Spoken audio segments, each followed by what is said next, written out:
Welcome into episode 380 of the Skate Podcast. I am Brian DeFelice, joined by Bridget Prue and Scott McLaughlin. Bridget and Scott, the Bruins road trip again continues to be a struggle. They lose to the Seattle Kraken, and it wasn't all that close in the final 20 minutes. The first 40, the Bruins kept it close. Brad Marchand with a penalty shot goal to cut the lead. Seattle's lead to 2-1. But again, the third period starts, and the Boston just didn't really have much of a fight. Yeah, I was gonna say struggle is a nice way to put it, Brian.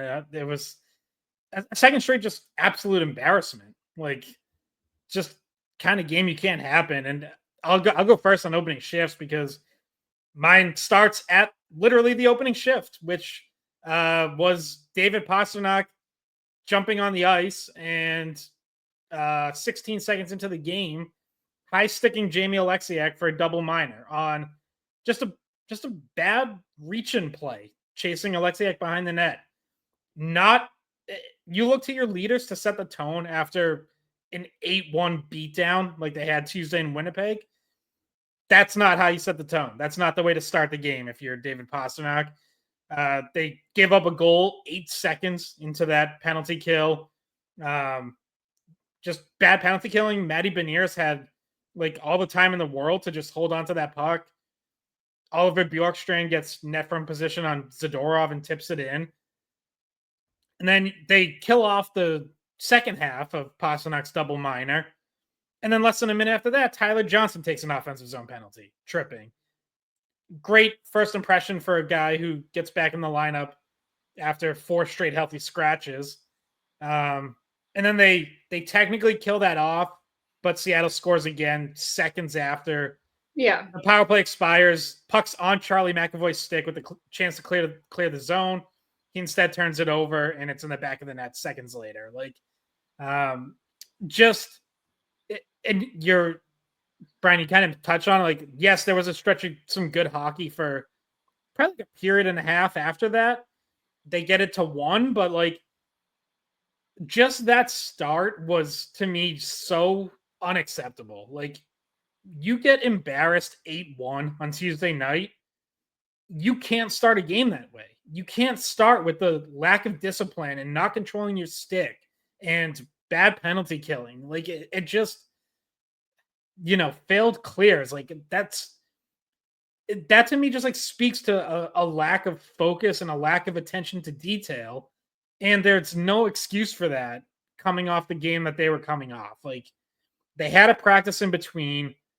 They had a chance to shake off, whatever had gone into them Tuesday night, and they didn't do it. And so, like, I really don't even give them much credit for, a good period and a half after that. It's like, shouldn't have taken falling down 2-0 for that to happen.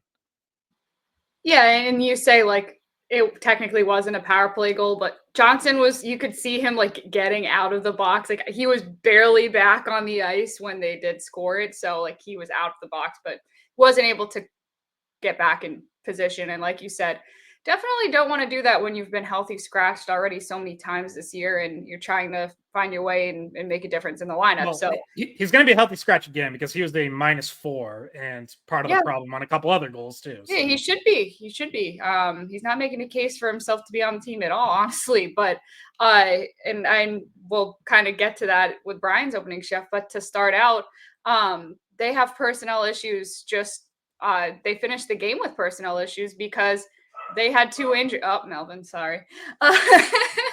Because they had 2 injuries during the game and very important players, you could say. It's top 6 guys, 2 top 6 forwards. Elias Lindholm gets hurt about 7 minutes or so into the second period, doesn't come back and play the rest of the game. And then Pavel Zacha gets injured halfway through the third period and doesn't play the last 10 minutes of the game. And those are 2 guys that Zacha's injury was actually the very first shift of the third period, but he played a few more shifts after. Yeah, I should say his last time on the ice before stopping playing was halfway through. But yeah, so he gets hit with friendly fire from Carlo, tries to play through it, but and we won't know today what the prognosis is on those guys because it's an off day. So there's not going to be an update on whether or not they're playing today, which if you're listening to this on Friday, that's when we recorded. So yeah, I mean, there's a chance that they need call-ups for injury, but they also could probably use a shakeup either way. Yeah, and that's where I'll pick this up. Look, the Bruins right now, they are in a third spot in the Atlantic based off of points, but based off of win percentage, they're outside the playoff picture. And they played another team last night in Seattle, who's outside the playoff picture out west. So it's one thing to lose to the Jets 8-1, which, by the way, is unacceptable in and of itself. But then you go and you play Seattle, who is an average team at best in the West, and you lose to them 5-1. Now you got to go out to Vancouver and Edmonton and Calgary. It's like the Bruins are in a very vulnerable position right now, and they don't have enough playmakers on their roster and enough discipline and structure and purpose to their game right now. And for the majority of the season, outside of those first handful plus of games under Sacco, to give me any confidence that they can just snap out of this with this group. We talked about last episode their practice habits. They have not been a good practice team this year. So how can you possibly be a good game team when you're not a good practice team? It starts in practice, and we talked about that already. So long-winded way of me saying Bridget just mentioned some injuries. They're going to have to probably try to make some internal changes there to supplement those. But I would have made those regardless. I would make internal changes regardless. I think when you have players in Providence, I know ideally it's great to have players in Providence light up the world on fire and really earn their call up. And I get that. Ordinarily, I do.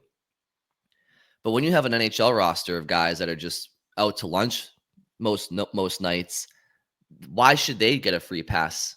So I think Patra probably will get a call up here based off of injury at the NHL level. I think he should have been called up regardless.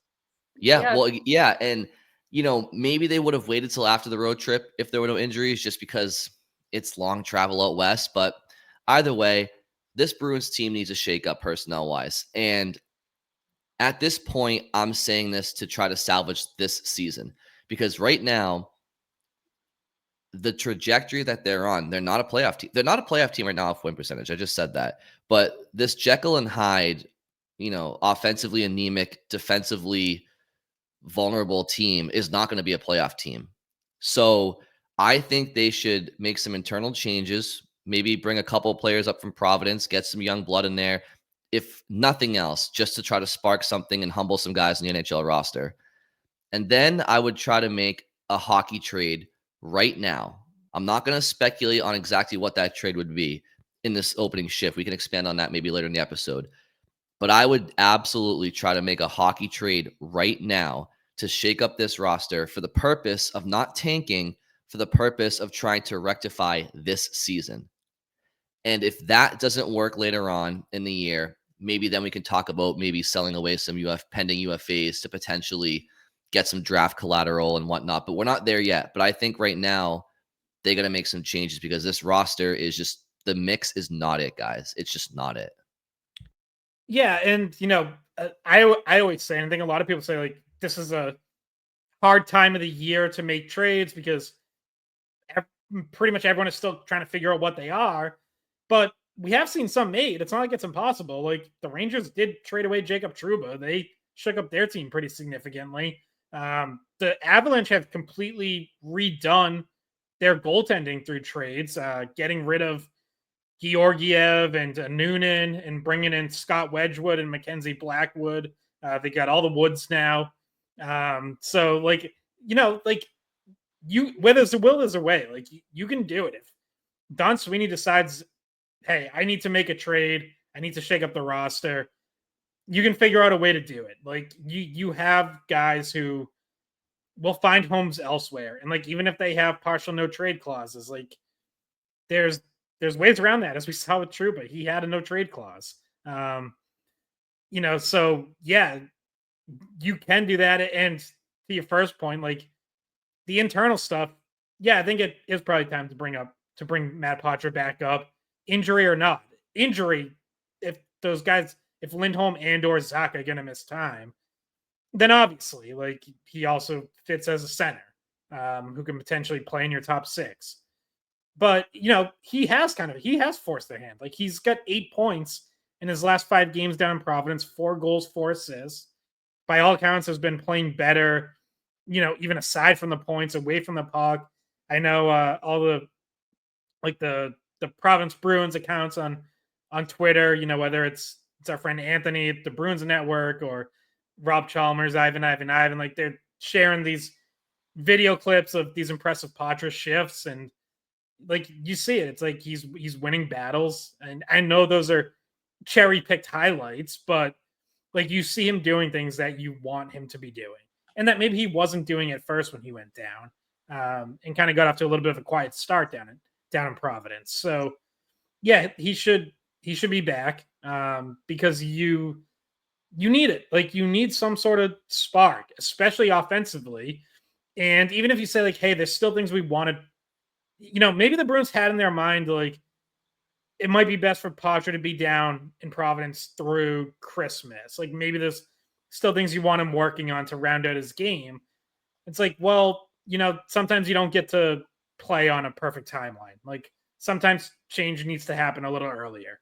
And even if there's still some defensive deficiencies or structure things or whatever, like, look at the rest of the team. There's defensive deficiencies and structural breakdowns everywhere. So he's not going to be alone there. Like, would you rather have Tyler Johnson or Matt Poitras? Like, it's not even close. Or how about, like, another name? And again, he hasn't lit the world on fire, and based off his minor numbers, probably doesn't deserve a call up. But again, like, a big knock on Fabian Lysell is, well, he's got all this speed and skill, but he doesn't get the intangibles. And I'm not, and he'd be a defensive liability at the NHL level. And I'm not here to say he wouldn't be, but what I'm saying is, so are the NHL players right now. Yeah, or even Georgi Merkulov, who, like, when he was up here, I think held his own, wasn't really an impact player. So, like, I don't know that he's gonna really change a whole lot, but I will say the Bruins have at least done what I said I thought they had to do with him, which was when he went back down, he's played on the wing in Providence. So that's an option too. Like, again, probably more as a winger than a center, but the Bruins have other guys who can bump to the middle if needed.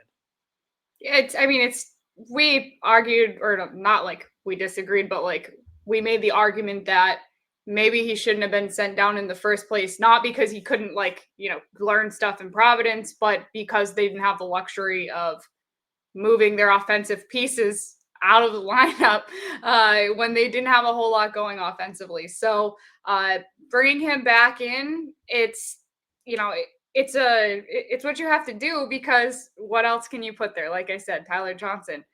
I like what McLaughlin's done in the call-up, but if they need a middle six or top six guy, that's not the move, right? You can keep him on your fourth line, move Kastelic back up to the third line, and then bring Poitras in if there's an injury, a longer-term injury, or at least a game that either Lindholm or Zacha is going to miss. You're going to need to plug a guy in. And I think we're talking more about Poitras than Lysell in this situation, because we still really haven't seen the confidence in Lysell. Like, the team, he's not been the first option for a call-up yet. So I wouldn't think he would be in this situation either. And Matt Poitras, being versatile, being able to play center and wing, it makes him the obvious choice for a call-up. And I think people will be happy to see him again. He's got all of our questions we get from listeners are like mostly about Matt Poitras, which, by the way, we did get a lot of mailbag questions. I don't know if we put out like we're doing a mailbag, but we got a lot of emails, so we probably will do one coming up. Yeah, I put them in our Google Doc and like texted you guys about it, and I was like, I think our usual mailbag listeners had like some secret meeting. Like, I think they have a little club that we're not a part of, and they just decided, like, let's just send them mailbag questions, because we got, especially like Thursday night, we got 3 of them. I think it was Sam, Kim, and Liz, like 3 of the regulars, all within like a couple hours of each other. So I think they've got like a secret group chat going. Yeah. Though We'll probably have time to. I mean, there's going to be time around the holidays probably to get some in. So Though definitely. we do encourage sending in questions anytime. So we do appreciate for sure. Bridget and and Scott, we do discourage mean comments on YouTube about about us, except for the one guy that said, "Scott, you're wrong. See below," which I will be using for the rest of my life. By the way, someone also took a shot at one of your fellow UMass alums. Took a shot at BU after UMass's win over the weekend. But that's okay. BU got revenge on Wednesday. So I think that comment Bridget's talking about, the Scott's wrong, see below. I think she made that her banner picture on her Twitter. So she's really loving that comment. I should know it saved on my phone in my meme folder in case I need to send it.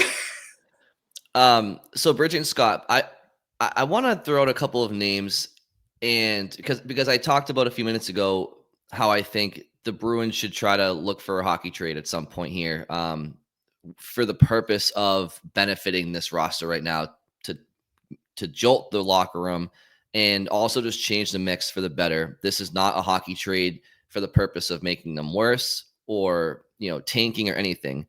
I'm going to throw out a couple of names that I feel like realistically, being the key word, could be thrown around in a potential Bruins trade at some point if they were to, for a hockey trade.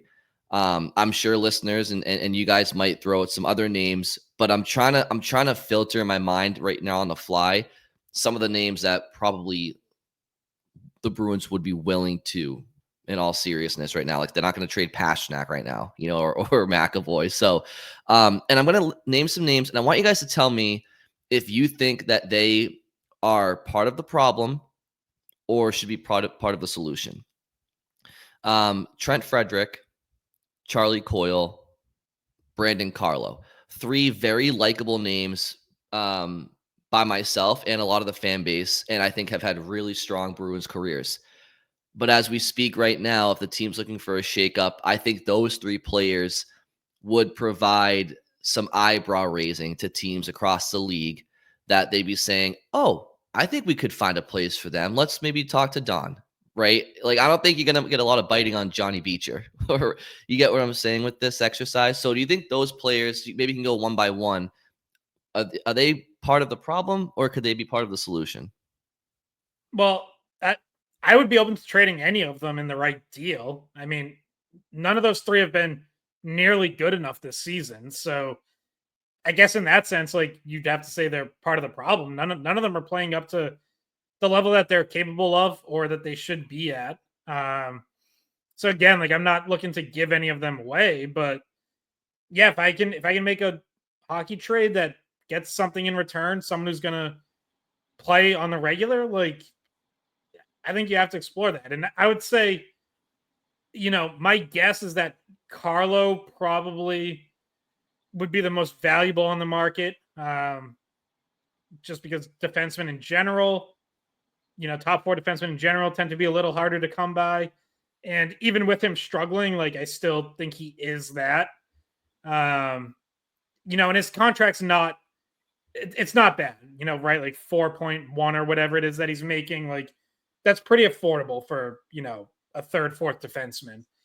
Coyle's contract is tough. Like, I don't know how many teams are going to be jumping at taking that on. Frederick's appealing because he's a pending free agent, so there's no financial commitment there, really.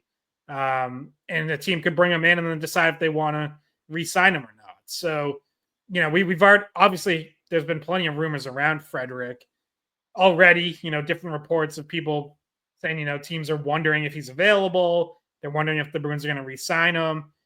You understand, like, what teams would see in his game in terms of what they would want to bring in. I would argue we're not seeing that enough this season, which is part of the problem. But, I could easily see a team thinking, like, hey, he maybe just needs a change of scenery and he'll get back to being a 17, 18 goal scorer. Yeah, and we talked about this a few weeks ago when the rumors about the Rangers looking for a shakeup and maybe potentially trading Kreider, which they trade Trouba instead. But it brought us to this conversation about, like, you might have to trade a defenseman for a forward. Like you're probably not going to be trading necessarily. Like you might find more value, or your trade partner might find more value. Like they're specifically looking for one thing. You are specifically looking for probably something on the offensive side. Unless you guys think they need to bring in another defenseman, I think that the move would probably be a middle six forward that you'd be targeting in a kind of trade like this, right, Brian? So that normally a team that has the need for a defenseman, like you're gonna have to find a trade partner that needs either the grit that Frederic can bring or are looking for a defenseman, which a lot of teams are. So and like you mentioned, like I think that Coyle is probably not going to be moved just because the contract and him being a center, and I feel like there's more complications to him being moved than those other two guys.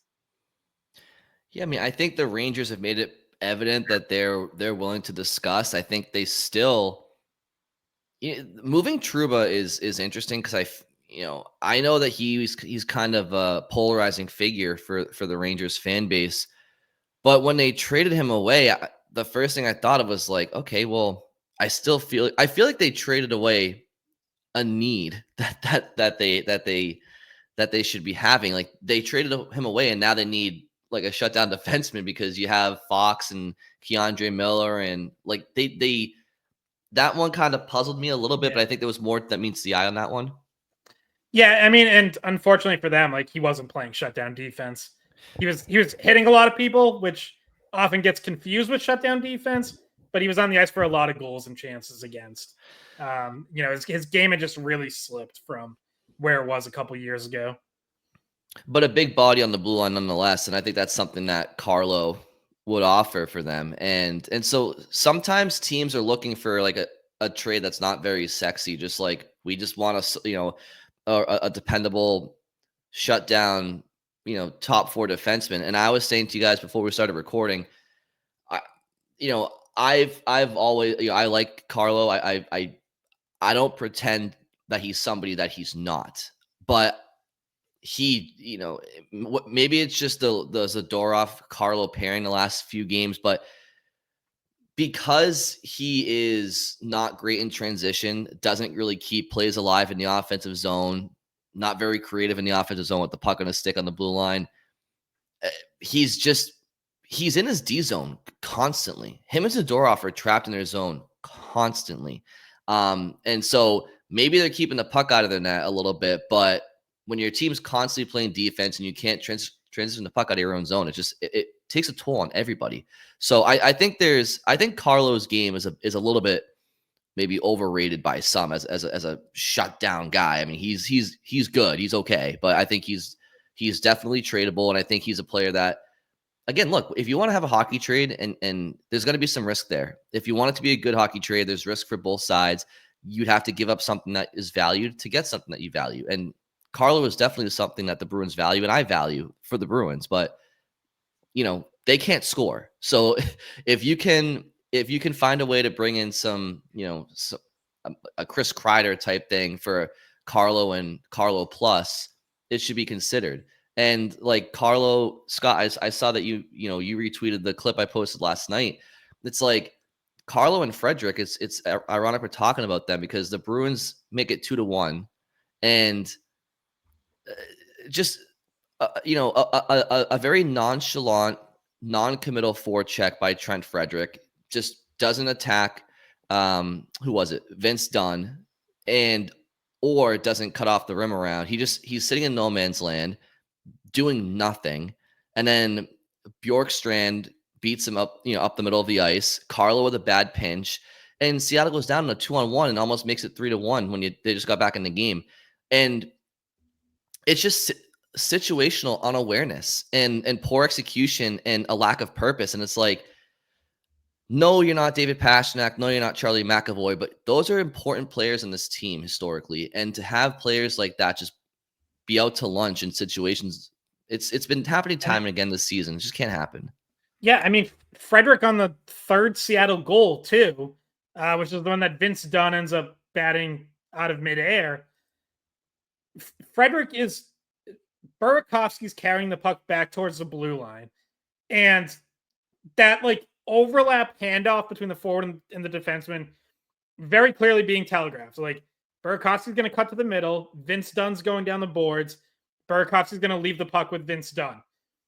Frederic has Coyle to the inside as help to pass off Burakovsky. Frederic stays with Burakovsky, and Vince Dunn just walks down the left wing through the circle all alone. And like that sets up the chance, and then Vince Dunn's right there for the rebound.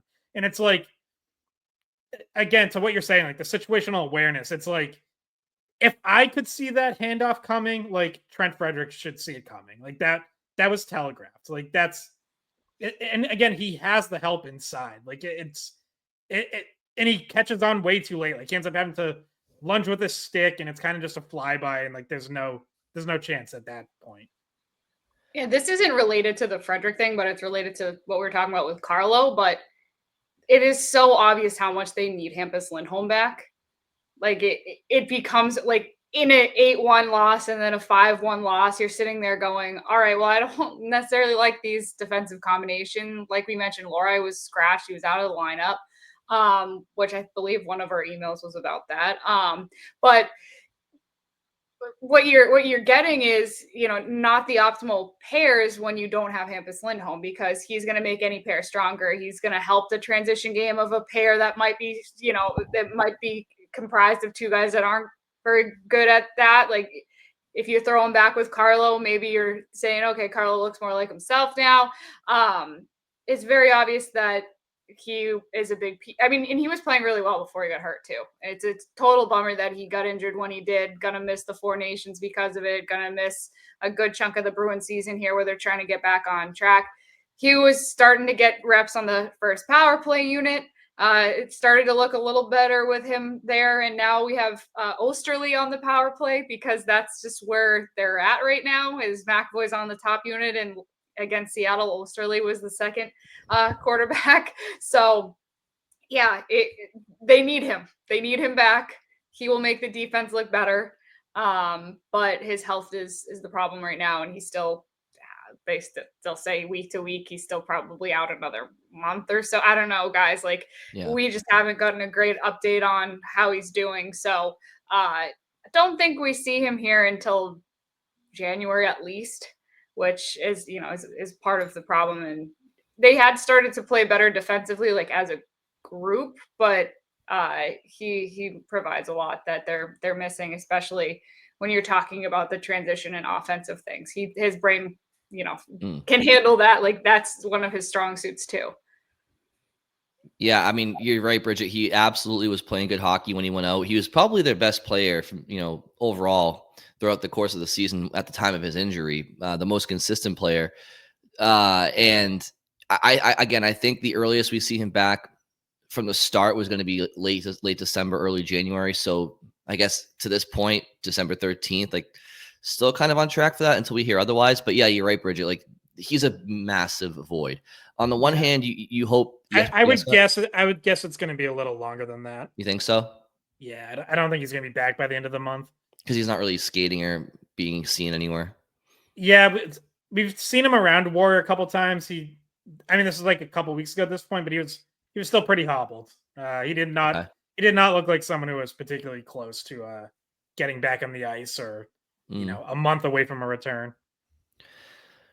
So when a guy like that goes down, there's two ways to look at it. You can throw your hands up and say, well, shit, that sucks. How are we going to get through this? Or you can say, all right, opportunity for other guys to step up and get their games going. And then when he comes back from injury, hopefully everybody's kind of, clicking a little bit better.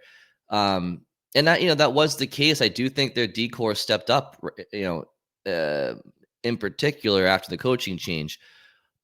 And Bridget, him coming back would be great for their blue line, no doubt about it. He has the ability to break the puck out with his passing and his feet, which is something that we're learning right now is very valuable because Zadorov can't do that, Carlo can't do that, Peak and Wotherspoon cannot do that at least consistently. McAvoy, Lohrei are really the only two guys that can break the puck out with their feet or their passing ability. Maybe Osterley if he gets enough time and space, but let's pump the brakes on that one, Brian. But the thing is, though, I feel like I thought Osterley was strengthening his Norris case for the first 2 periods. I looked at the advanced stats through 2 periods. I think Bruins shot attempts were 24-5 with him on the ice. I was like, guy can do no wrong. Yeah. I mean, that pass he had right up the middle of the ice in the third period, I think was amazing. I mean, it was right to Seattle, of course, but it was a good pass nonetheless. Hey, he still wasn't on the ice for any goals again. Yeah, that's great. That's great. Unfortunately, I just feel like their issues right now go far beyond just one player coming back or being out of the lineup. It could help, but Bridget and Scott, is it me or do the Bruins appear to be one of the dumbest, most undisciplined teams in the league right now? Like the one thing we've always said about the Bruins has been, they work hard, they're well coached, good defensive structure, good goaltending. You never really questioned the meat and potatoes of what a hockey team should be, but there's situational awareness, their lack of discipline. You combine that with their lack of skill, that's a brutal combination. If you're not going to have a ton of skill, you got to have the other two. How about their lack of a good penalty kill? Because if you're not going to be disciplined, you better be able to kill those penalties. I mean, they have a lack of skill. They have a lack of skill, guys. But when you don't have, if you lack the skill, you have to have the smarts and the other intangibles. It's all missing right now. Yeah, and I think what's most frustrating is that they had turned a corner. They went, whatever it was, 8 straight games with 3 or fewer penalties or 3 or fewer power plays given to the opponent. Their penalty kill went on that long streak of not giving up a goal. It was much better under Sacco to start. And again, I know, quality competition, got it. But you can still tell, disciplined hockey versus undisciplined. And you could tell good penalty killing from bad penalty killing. And, they were playing more disciplined, and their penalty kill was better. And now, for whatever reason, 2 games on this road trip, it's both things have just been completely out the window. And this team doesn't have the margin for error to let the attention to detail slip up a little bit. Right now they have no room for error. And so when those things are off and they're mentally just not checked in the way that they need to be, you get disastrous results like these last 2 games where you're outscored 13-2. Yeah, and a lot of them are stick infractions and unnecessary, and they're still bottom 10 in the league in penalty kill though. I think they're 22nd or 23rd right now in penalty kill percentage. But and then don't even need to talk about the power play percentage being continuing to be just absolutely terrible. And also Pasternak is still very snake bitten. He goes on a breakaway, and I guess Montour does make a good poke check at the end. He gets back at the very last second, but there were certain times where it's oh, this is Pasta's chance, and then it's not there. I mean, he got robbed point blank from the slot on that setup from Zacha. Yeah, I mean, the power play, you get 3 opportunities in the last 2 games. They're not even getting the reps to give themselves a chance. Now, they had plenty of reps. I think they actually had the most power plays in the league at one point and had a shitty percentage. They might still. So, the last couple of games, they haven't really had a ton of opportunities to get it going, but the few they have, they're 1 for 3, I guess. But that's indicative of not moving, of not jarring the calls. If you're dictating play, if you're playing on your toes, you're skating downhill, you're going on the power play 4 or 5 times a game in this NHL. I want to look up at some point the modern record for fewest minutes played at 5-on-5, because this team might be heading for it. They take the most penalties, they draw the most power plays. Their games just are not played at 5-on-5. I want to look that up at some point. Which kind of spits in the face of what I just said, because the fact that they do have the most power plays, or just about, you would think that they're constantly carrying play, but they haven't been. So what is going on there? Am I just off base there, or is that an anomaly? I don't know. It is kind of bizarre. There's been times where I almost think they get calls because the refs are damn, like Boston took 3 penalties in the last 10 minutes. We probably have to give them a call, like whether Yeah. whether they've earned it or not. Right. But like obviously it's a little bit more than that. Like I don't know, it is kind of crazy. Like they, Martian and Pasternak in particular are good at drawing penalties because they like they'll make moves and try stuff that puts defenders on their toes and draws stick infractions. So like the same stuff that that they do too much of themselves, like at least those two, like they do things that draw penalties, and those guys are both near the top of the league in drawn penalties. Marchand was leading the league at one point, and I haven't checked recently.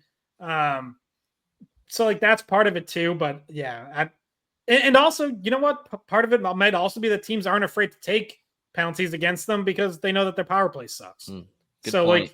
like if a team's not going to make you pay, you're willing, maybe a little bit more willing to take an extra shot, hook a guy, interfere with them, like whatever, because you have more confidence that your PK will kill it off. You want to talk about the penalty shot? Sure. What do you got? Well, just that, I mean, we were talking about this before we got on, but like Montour dives on what would have been a goal by Marchand anyway. But essentially it could have saved a goal if Marchand didn't then come score on the penalty shot, which he did. But that would have been very frustrating for that to be how the Bruins weren't able to score on that. But yeah, just your thoughts on the play by Montour, I guess, to just cover it. And, I guess we'll start there. Yeah, I mean, it's a smart play because it's going to be a goal anyways. So, like, you might as well give away the penalty shot and, statistically, like, give yourself at least a 50-50 chance of not giving up a goal. So I said this before the podcast. Like, I think that kind of play should be a penalty shot and then also a 2-minute penalty. Like, there should be extra punishment for taking away an obvious goal. But regardless, Marchand scores in the penalty shot, so it doesn't really matter. It was a good penalty shot. Marchand's now 7 of 10 in his career on penalty shots, which is, a little surprising because like he's not great in shootouts. I think he's 21% in shootouts for his career. But yeah, I don't know. It was a good penalty shot, and he's been good on those his whole career, I guess. So. Well, I saw it as an opportunity for a leader to step up in a big moment, and Marchand as the captain, he did there. You're supposed to give your team a jolt in that situation. I feel like he did his part. He got them back into the game 2-1, and I just didn't think the Bruins really capitalized on a ton of momentum after that.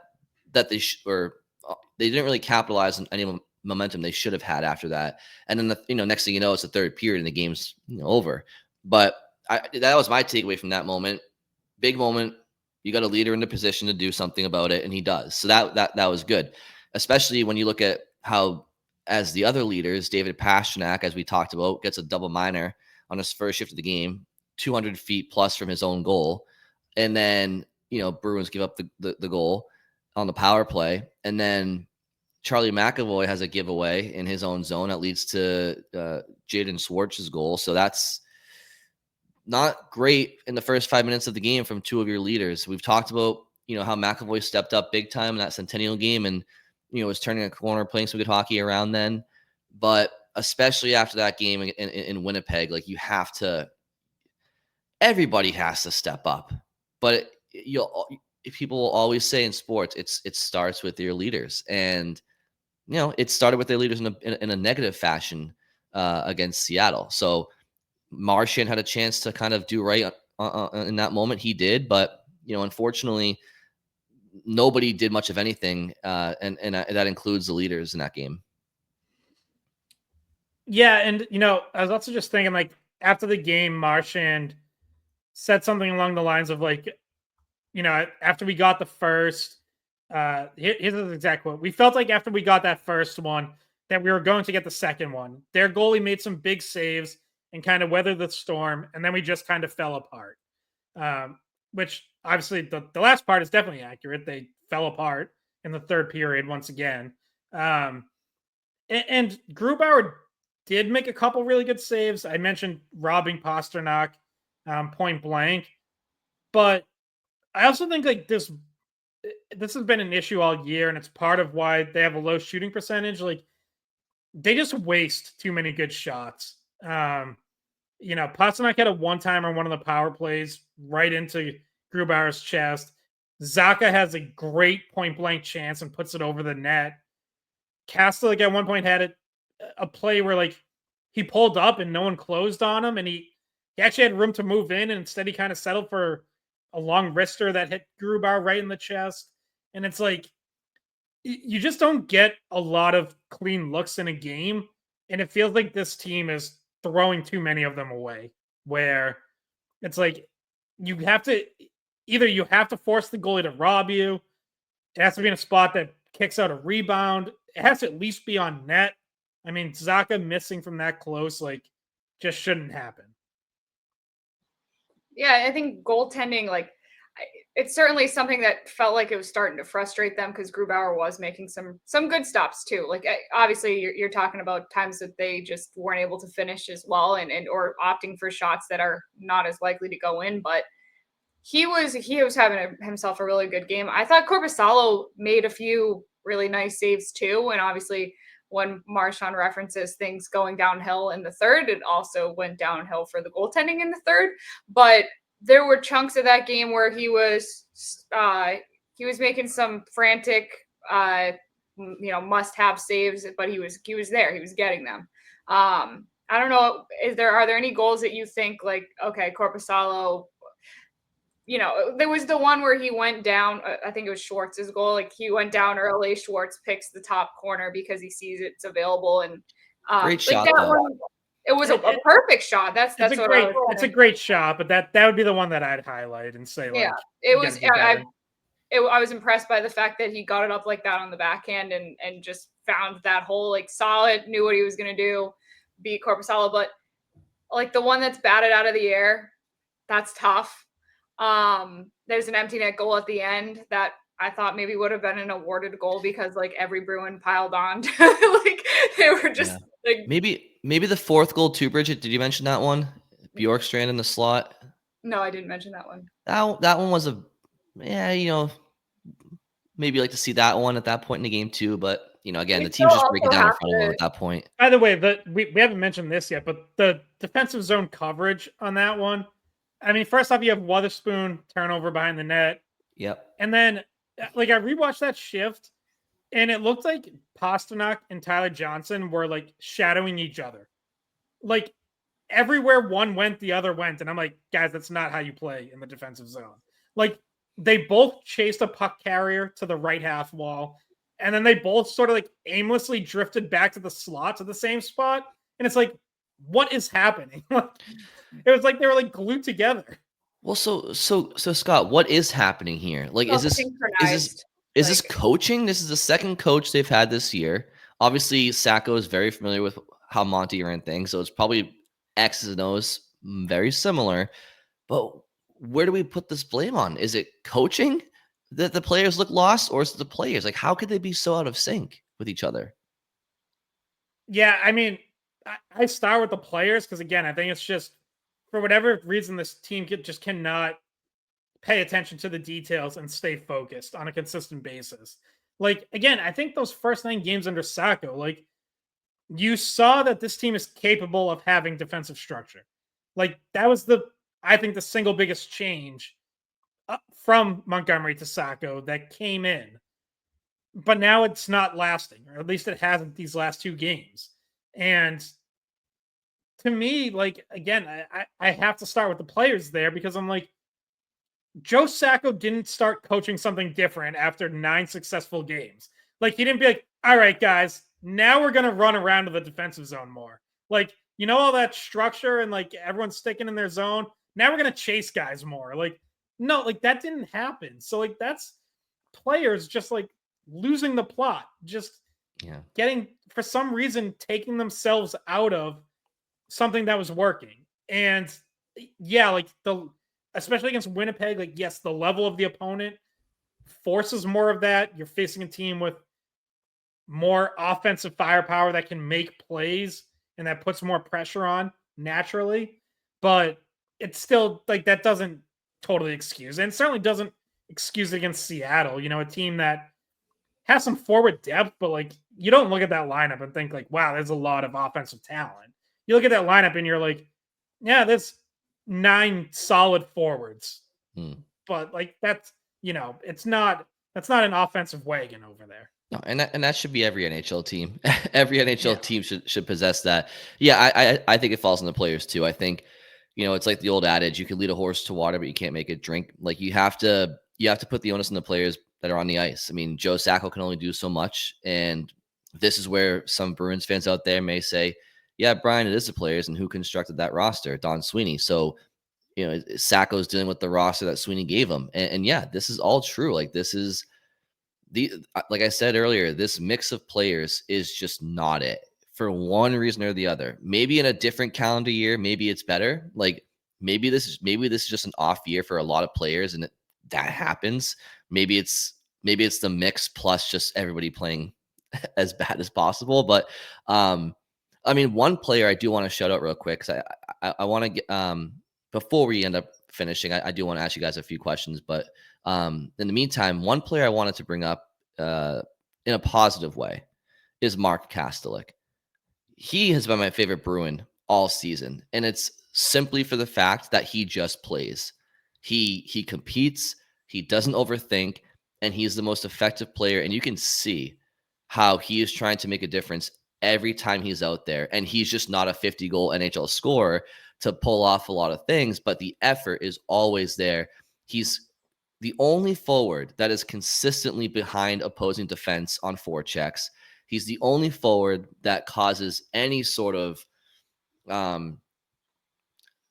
rush by the opposition has to kind of rush their decision making because they know he's kind of on them. And I want to give him credit for that, because if you have 20 of him on your NHL roster with his mindset, you're a playoff team all day just based off of effort and compete. And I want to give him a shout out, because I know the team isn't playing well the last few games, but I feel like as an individual, he has done as much as he could possibly do aside from actually scoring to help his team. So I want to give him a shout out as well. Yeah, it's funny. I was wondering who you were about to be like, I want to give a positive shout out. I was like, I don't know where this is going, but Mark Kastelik is kind of the one that you would, and you said it right, Brian. I believe he's now tied with Zadorov for most penalties or most penalty minutes in the league. But when he takes them, it's not stupid. They're always like matching fighting, or the other day it was a matching misconducts because they fought. He was the second guy into the fight, whatever, not allowed anymore. So his penalty minutes come as a positive, I guess you could say, because they're matching and they're trying to spark the team with a fight or what have you. He's not like doing like a dumb cross check or it's not that kind of thing. But he makes an impact on every game from a fourth line role, or he had been in a third line role, went back to a fourth line role. Just because Johnson, they didn't want to put Tyler Johnson on the fourth line when he came back in. But yeah, you're right. Like Kastelik, I feel throw him on the power play. Like, I don't know, throw him on the second power play unit. Like, put him in front of the net. I don't know. It's like when you put Brazeau out there at first. It's like, all right, this is a guy who's going to work for pucks here. I don't know. I think maybe he could. I mean, the power play is already worse in the league. Why not try it? Yeah, and Brian, you like you mentioned the forechecking, and you can see opposing defensemen now like that they know that like it's in their notes. They prepare for it before the game, because you'll see times during the game where like defenseman looks over his shoulder, sees Kastelik coming, and it's puck off the stick and then brace for the hit. And like they know they're about to get punished, and you see them, like like his hits hurt. Like he's a hard hitter too. And you see defensemen, kind of have to like take a second there to catch themselves after it. And that's the kind of like when Don Sweeney for years has used the phrase anxiety on the forecheck, like Kastelik actually brings that. Like they finally found someone who does it. And it's like, if this team were to get to the playoffs, like that's the kind of thing that can wear a team down over the course of the series. Of course, you have to get there first, but yeah, like obviously you wish you were getting it from more guys. You know, you get it occasionally from some other guys, but you're right that like he's the one doing it consistently, game in game out. And when I ask the question, is X player part of the problem or the solution? He's part of the solution all day in my mind. Like I said, give me 20 players with his attitude, and you got the mentality of a champion like that. You notice him every time he's on the ice for one reason or the other. And it might just be that he's forechecking hard, or he finishes a hit, or he goes to the net. He's not flashy. He's just playing hockey to the best of his abilities, and that's all you can ask of a player. And when he's on the third line as well, he's the best player on that line most shifts between Coyle and Frederick. I notice him out there more. Coyle, I feel like he's chasing the play after the puck's already left 5 seconds later. I don't know what his deal is this year, but he looks smaller on the ice. Maybe that's because the Bruins got much bigger as a team, but he just looks like he's always chasing the play, and he looks like he's moving a million miles an hour, but it's not really doing anything. I just don't know. I don't know what his deal is, but he has completely been ineffective so far this year. Yeah, and I wonder if like he's still dealing with something, or if something's come up. Like he won't. I don't think he's gonna share any information. Like he's not gonna make excuses. And I'm not trying to make excuses. Like if you're out there, you have to perform. But I think we made note of it at the time. Like a couple of weeks ago, he went 3 games without taking a face off. Usually there's a reason for that. Like, kind of suggests an upper body injury somewhere. And again, like I don't know anything, but you just kind of piece it together, and it's like it would help explain why he looks, forget career year last year, but not even close to what he was for many years before that. Because you're right, like his game's just way off. Like this looks like not even, I don't know what, 55% of the Charlie Coyle we're used to. Like it's not even like in the same ballpark. Yeah, and even if he's dealing with like a wrist injury or something, I mean, it's unfair to speculate, because it could be if he is dealing with something, it could be part of his core. I don't really know, but Or back, like yeah, but it could be anything if he's dealing with something. So again, it's really tough to speculate. But unfortunately, all I can go off of is what I'm seeing, and I don't have the information to tell me the whole story. And what I'm seeing is again, he's behind the play. He's not even in the mix. He's not creating much. He's not driving play. He's behind plays defensively. It's again, like you said, it has nothing to do with the fact that he's not, on pace to match his career year. It has nothing to do with that. Never expected that. You said it, Scott. He looks like he's like 50% of who he normally is. And who he normally is a 45-point guy. So it's not like I'm saying that his bar is sky high, but he's definitely a guy who you never question his work ethic. Really, you question his finish and his hesitancy to shoot pucks a lot, but it wasn't because he wasn't heavily involved physically and whatnot. Before I ask you guys a question, I want to give Bridget the floor, because I don't know if you got a chance to speak in a few minutes. I was just waiting. Charlie Coyle, like when he's at his best, he's a power forward and he's possessing pucks, and he's the kind of guy that if he loses the puck, he's getting it right back. Like the effort, like you mentioned, is there. It was like almost like he's not the size of a Castellic, but like the drive of like, I need this puck back, is similar to what Castellic's doing now. And when you think about how like his possession game really is how he can affect the offense, and you're not seeing it, that's the problem. And being able to like shield pucks has a lot to do with like if you're unhealthy, if you have some sort of upper body injury, like you're not going to be able to shield pucks as well. You're not going to be able to hold on to pucks as well.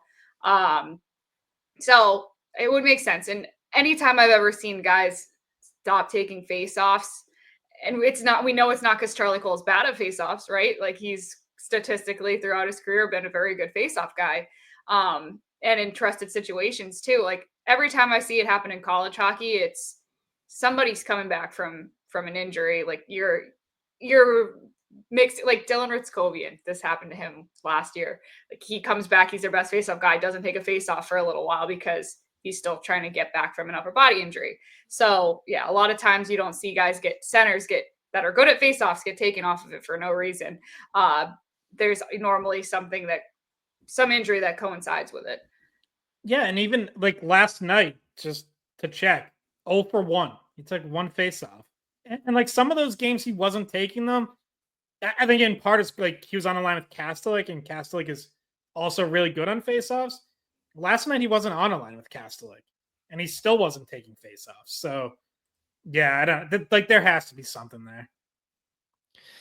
All right, so I'm gonna ask you guys this together. Maybe you two can collaborate on your answers in real time. And for listeners, they have no idea I'm asking this because it just came to my mind. And for listeners, feel free to comment exactly what you would do as well. But Bridget and Scott, you two are co-GMs of the Boston Bruins. What would you do, big picture, to try to salvage the team this year to make the playoffs and see what happens from there on out?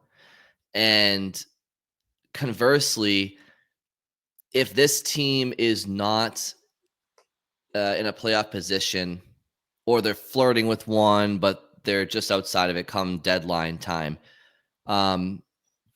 what would you do then if you think you have a non-playoff team as the GM this year? And I'm going to ask you guys this because I know it's December, but if you guys are GMs, you always have to be thinking ahead and playing out different scenarios because you have to start putting, moving the chess pieces around. So first thing is first, what would you do to big picture salvage this team right now, if anything? And then if things go south in the ensuing months, how might you change your approach? If I had the answer to that, then I should be the GM.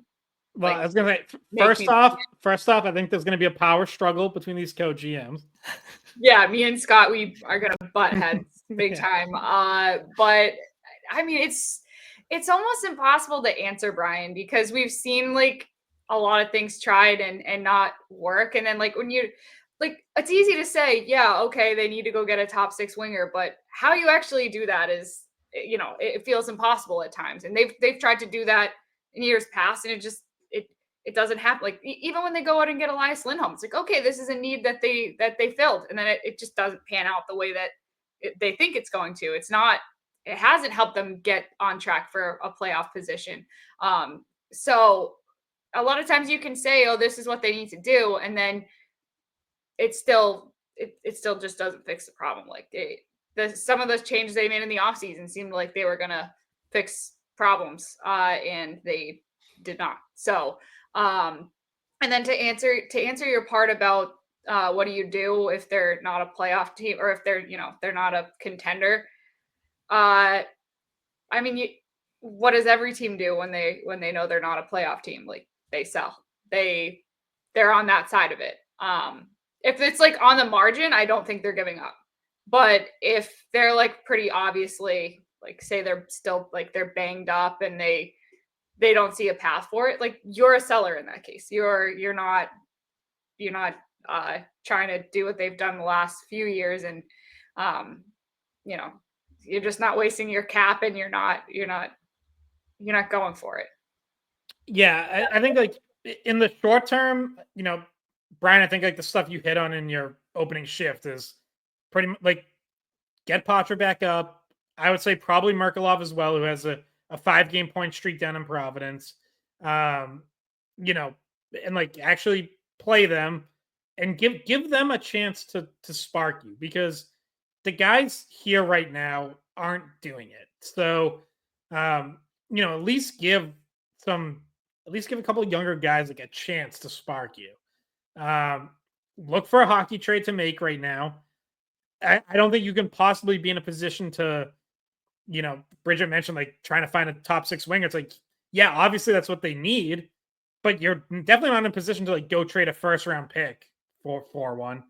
You're not in that position both salary cap wise and just where you are as a team. Like right now, this team is not worth investing in that kind of way where you're trading away from your future just in the hopes that like you hit a home run and find the magic player who turns this all around. Like I don't think you're doing that. I think you have to muddle through more or less with what you have and hope that that you can get back to like the formula that got you on a 7-2 run, which is just like solid defense and grinding through, and hope you get better and more consistent at it. And it starts to carry over against better teams, which hasn't really happened yet. That's a really goaltending doesn't give up 8. Yeah, that's like a really like boring and frustrating process, but it's kind of like the most realistic path forward for this team right now. And I think looking ahead to the deadline, like, yeah, okay, like obviously if they're really out of it, you kind of listen on just about anyone.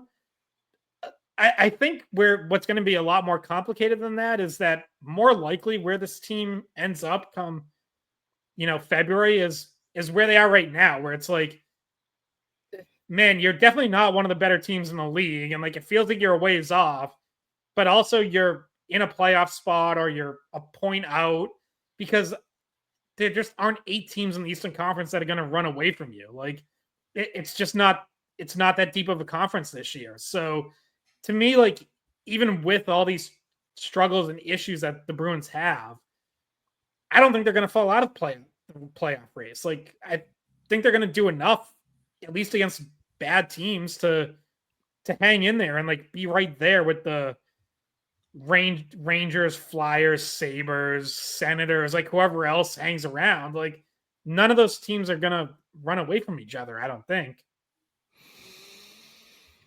Yeah, I mean that is tricky because if you're a bubble playoff team come deadline, you have half a mind to make that like Drew Stafford deal in like 2017 where like you get like a middle six guy to help, but then you're not potentially selling high on, an impending UFA like a Frederick or, who could bring some value to a real playoff team. And they might give you that like second round or third round pick. Like, so yeah, it's going to be tough. And I agree with you, Scott. I think that more than likely they'll be kind of where they are now. And that's why it's going to be difficult. And yeah, Bridget, of course it's a tough game to play. But it is fun to do. I think it's interesting because you have a lot of teams in the NHL where they're a very good team. And there's not a lot of room for people from the minors, but it always intrigues me when you have an entire system of players, right? You got the NHL, you got the AHL, you got the ECHL. And I know the ECHL is a far cry from the NHL. So let's focus on the AHL. Brazeau came out of there. Yeah, good point, Bridget. Exactly. So I don't want to scoff at that.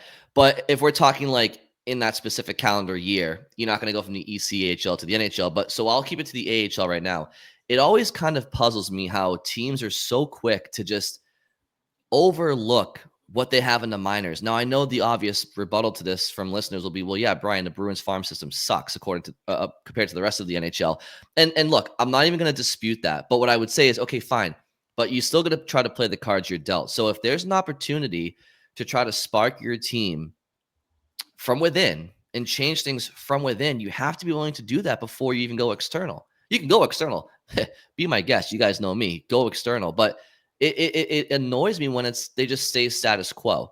And so, Scott, to your point about bringing up some guys potentially, and I think we all agree there, logistically speaking, how would they do that? Let's say they want to bring up Patra and Merkulov or maybe Lysell. Maybe because the NHL roster has some injuries right now, they can get away with bringing up more call-ups. But let's say they wanted to bring up multiple call-ups with like a full forward group in the NHL. What players would have to potentially go on waivers? Like that's the thing. The Bruins don't want to lose like a true NHL guy despite their struggles. They're afraid to do it. So what would that look like in that scenario? Yeah, so I mean, obviously in the short term, like we have to see what happens with Hampus Lindholm and Pavel Zacha, because if those guys are going to miss time, then problem solved. Like you put them on injured reserve, and there's your roster spots. Beyond that, like I don't know, would anyone be opposed to waiving Tyler Johnson? That's what my first answer was going to be. like he's struggling to get in the lineup. He's not playing well when he does get in. You know, I think we all saw like the potential value of bringing him in, and maybe that still happens somewhere down the road. But you know, right now I think it's pretty clear like this isn't the same as Danton Heinen last year. Like he's not making that kind of impact. So you know, that would be kind of the first player my mind would go to. Mark McLaughlin, I have to look. How many games has he played? Does he need waivers again? I He don't is think he played. at. Yeah, he's only at 6. So, you know, McLaughlin can go back down without waivers. Yeah, those would be the two that come to mind. Yeah, and that's the easy one to do first, right? Yeah. So, and yeah, Johnson, it's like I don't. That's the next move. You know, if you actually are considering like a guy that you has to go to waivers, then yeah, it's him. And then that like you need Patra back. I honestly like I just want to see Lysa. I'm just one of those people that's like on the curious side of it. Like, hey, what if this works? Like, I don't know. Maybe I'm too optimistic about it, or maybe it's just curiosity. And it's Yeah. like I want to see what it looks like so much that even if it's a stupid idea, I kind of still want to see it. It's like I want to see him up at some point. And if he's not ready, then I don't know, maybe you trade him. That's the thing. It's like you're not willing to count on some of the guys in your system. You know, maybe it's time to move on. And if you're in a close playoff race, maybe it's like, all right, we're giving up on this and we're gonna get something else for it. But I want to see him get a chance at some point. And it's not really an ideal time to give them like to call them up necessarily because you're trying to get out of a hole, and it's not like, okay, here's like, you know, this free space that you can just like, you know, do you and make mistakes and learn. But yeah, that's not the situation he'd be coming into. He'd have to be making an impact, and he'd have to fit into the culture and buy into what Sacco's doing. So there's a lot of barriers to him coming up, but like curiosity in me wants to see if he could help. I couldn't agree more, Bridget, and he brings an element of just pure speed that they don't have right now, but when you bring up like I honestly, Bridget, like I'm like questioning myself, like not that you're not, but like what is their culture this year?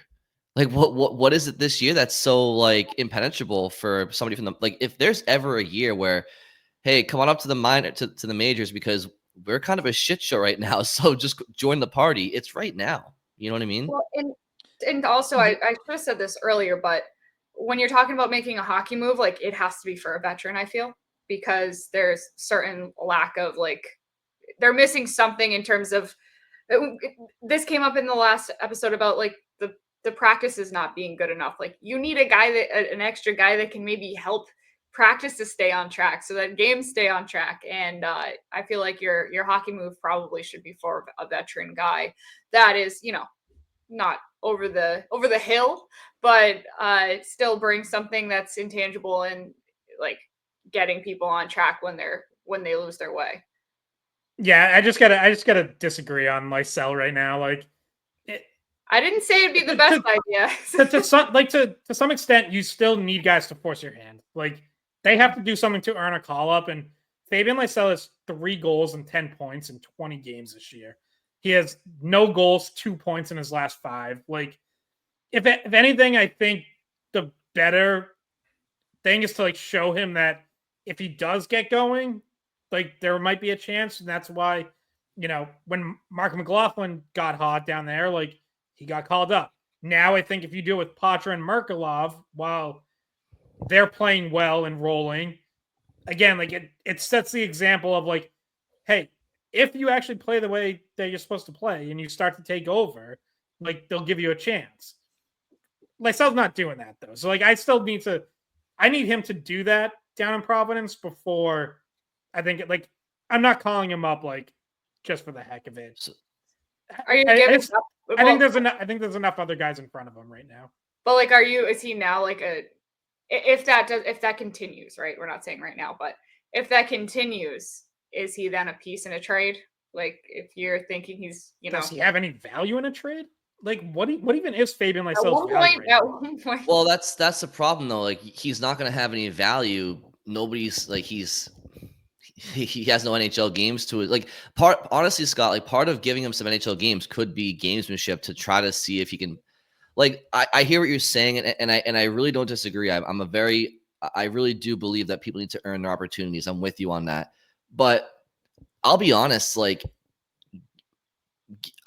if he were to go on a 5-game goal streak in Providence and quote unquote earn that call up, my confidence in him scoring in his first NHL game is no higher than if he doesn't have that streak in the minors. Like sometimes players just sometimes they need a jolt. Sometimes they need a change of pace. He's been drafted for what 3-4 years now. He's never gotten that first game. I think it's human nature to just as much as you want to sit there and say, buddy, you work your ass off every single day you're at the rink, like, and don't stop until you get that call. I get that, but there is a human element of like he's just like, can I get a like I just need a change of scenery. I'm sick of Providence. I want something to spark me. And I just feel like Scott, again, I don't disagree with you on merit, but like what's there to lose by calling him up for a game? Like what's there to lose? Like you scratch, Frederick for a game or Johnson or Koepke, like Well, you know what I yeah, mean? I mean, Like, I guess to me it's just like yeah, okay. If I'm taking guys out of the lineup, like I would just rather it be Patra and Markelov. Like that's no, really that's what fair. that's That's really what it fair. boils down to. Like I think Yeah. those guys have earned it, and I don't see what Lysel's done to earn it. And I haven't heard anything really positive from people who see more of Providence than I do.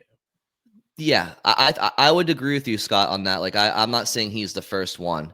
I guess where I'm kind of at is I kind of want to see a game with like 3 guys up at once. Like, I'm so sick of seeing this like just stuck in the mud slop that's on the ice. Part of me is just like scratch Beecher, scratch Koepke, scratch Frederick, and give me 3 guys from Providence for a game. That's kind of where I'm at, just to see something.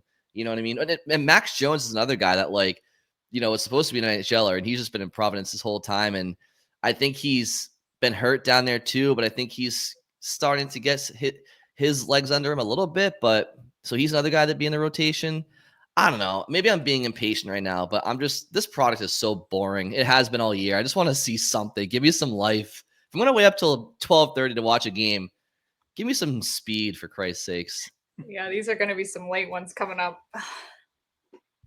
Can't wait to see Morgan Geekie back check Connor McDavid. It's gonna be so fun. He could have been a scratch option too.